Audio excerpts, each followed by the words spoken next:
Yields. Gentleman. Thank you, Mr. Chair. And just in case I go over, I just wanted to note that the previous speaker went over by a minute.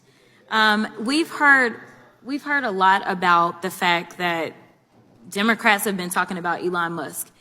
And let me give you a news alert. We're not going to stop talking about him. We're going to keep talking about him until he is out of here. Now, if he wants to be elected or appointed and confirmed to something, then so be it. But as of right now, we have somebody that for whatever reason, I don't know if y'all just trying to play in our face because you think we're stupid, or if you literally just cannot see the difference in a George Soros and a Bill Gates. But let me give you a little bit of the difference. Number one, George Soros nor Bill Gates ever somehow decided to turn off the spigot of money that was going through to various organizations and agencies to the extent that it had actually been ordered by law that they should have access to it, to the extent that people are dying. There are people that have died as a result of this antic, and there are now farmers that are screaming that they may lose their family farms because we have over $500 million worth of food that is sitting and not going anywhere because of the attempt to shut down U.S. aid. So let me tell you, that is the big difference between the two of them. And let me also tell you that a big difference between Democrats and Republicans is that we don't just say we believe in the Constitution, but we walk it like we talk it. What does that mean? That means that if we believe in the Constitution, we don't just pick out the Second Amendment and say that it is limitless, nor do we pick out the First Amendment and say that it is limitless. The thing about the Constitution is that it has always been a balancing test. There are limits to this. And right now, what we continue to hear from a certain side of the aisle is that there are no limits to this lawlessness. In fact, there are limits. And I can tell you that one of those limits typically is around hate crimes.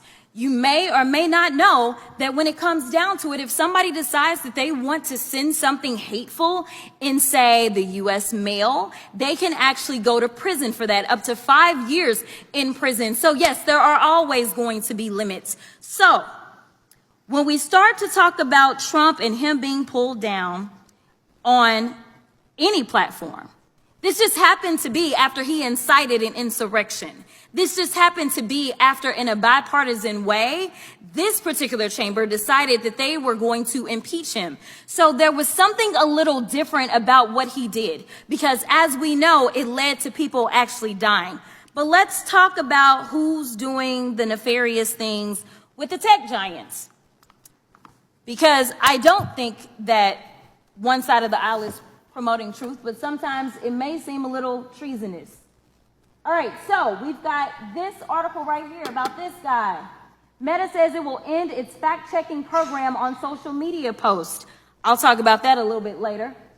Then we have Washington Post says it will not endorse a candidate for president.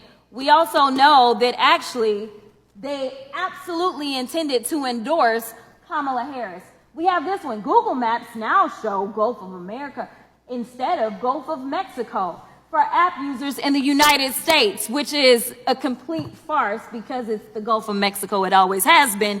And we know that the AP got kicked out yesterday because they refused to buy into this lie, because that's all y'all really want to promote is lies. That's the big issue that we have.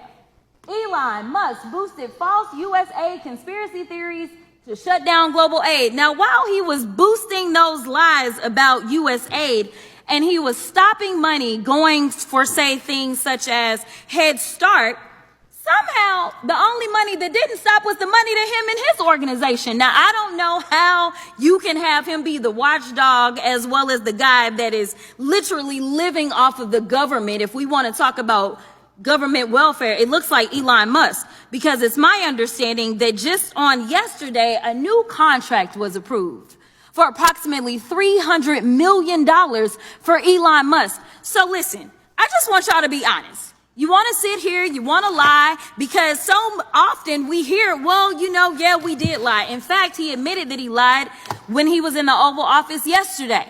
But if it's a lie that will get you into office, such as saying, I know nothing about Project 2025, yet on day one, you literally do everything that you can to implement it, including making sure that you put, say, one of the main architects of Project 2025 over the OMB, it's okay, so long as you get the power that you seek.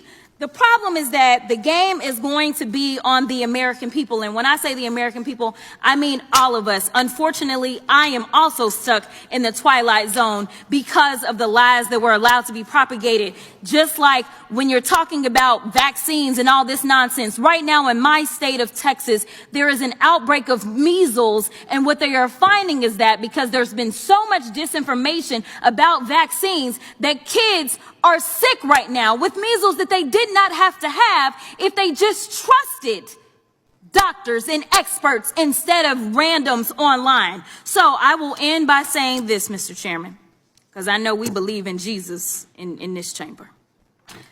In John 8:32, it says, the truth shall set you free. So maybe we should focus on a little bit of truth in this chamber. I'll yield. Gentlemen.